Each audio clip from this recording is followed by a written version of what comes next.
Bush जब university में पढ़ता था तो वो एक इंतहाई औबाश किस्म का लड़का था और उसकी महफिलें रात देर तक चलती थीं। सारा दिन वो शराब पीते और रात को वो क्लबों में डांस करते। एक दिन तो उसने हद कर दी। उसकी बर्थडे की पार्टी पर बहुत से मेहमान मदऊ किए गए।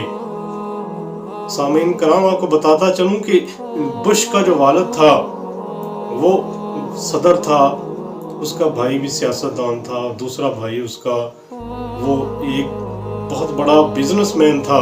पूरी फैमिली पढ़ी लिखी थी, लेकिन ये लड़का ये औबाश किस्म का लड़का था बुश। इसकी हरकतें बहुत बुरी थीं और ये बिगड़ा हुआ एक शहजादा था। तो अपने बर्थडे की पार्टी वाले दिन इसने अपनी वालदा के जानने वाले किसी एक मुअज़्ज़ज़ शख्स को थप्पड़ जड़ दिया। अब जो इसका वालिद था उसको परेशानी हुई कि मैंने कहाँ कमी कर दी इसकी तरबियत में। उसने अपने एक दोस्त पादरी से मशवरा किया। उसने कहा कि आप परेशान ना हो, मुझे चंद दिन दे दें, मैं इसके साथ रहता हूँ। वो पादरी उसके साथ उसके दोस्तों में उठता बैठता। वो शराब पीते लेकिन वो शराब को हाथ ना लगाता।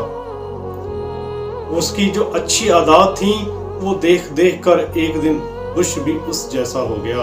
उसने भी उस जैसी खसूसियत अपना ली।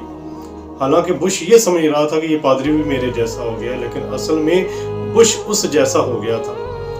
आस्ता आस्ता उसने मतालिया करना शुरू कर दिया और बहुत सी किताबों का उसने मतालिया कर डाला।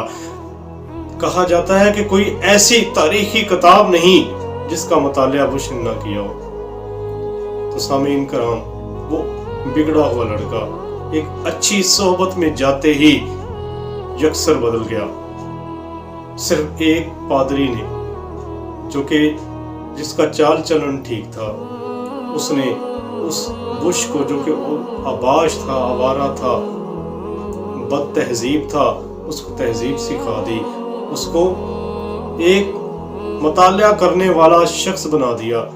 तारीख लिखती है कि उसके बाद वही आवारा लड़का अमेरिका का जब सदर बना तो वो उन 11 सदूर में से था जो इंतहाई पढ़े लिखे और यूनिवर्सिटीज में लेक्चरार थे और जिन्होंने किताबों के मुसन्निफीन बने वो सदूर। तो सामीन कराम, इधर हमारे मुल्क में देख लें कि हमारे मुल्क में क्या होता है। इधर जो भी आता है वो सिर्फ ओहदा हासिल करने के लिए, रुपया पैसा हासिल करने के लिए, रुतबा हासिल करने के लिए, इस दुनिया में नाम पैदा करने के लिए, उसको कोई इल्म का पता नहीं होता, कोई तालीम का पता नहीं होता, कोई अक़दार का पता नहीं होता। और ऐसे ऐसे भोंडे तरीके से वो ओहदे हासिल करते हैं। एक दूसरे की टांगे खींचने में लगे हुए हैं, एक दूसरे को पीछे धकेलने में लगे हुए हैं। ये नहीं कि कुछ मुतालिया कर लिया जाए। कितने हमारे हुक्मरान ऐसे गुजरे हैं जिन्होंने किताबें लिखी हैं? कोई भी ऐसा नहीं है। कोई ऐसा हुक्मरान बता दे जो लेक्चरर रहा हो, जिसके पास इतना नॉलेज हो, लेकिन ऐसा नहीं है। तो मवाज़ना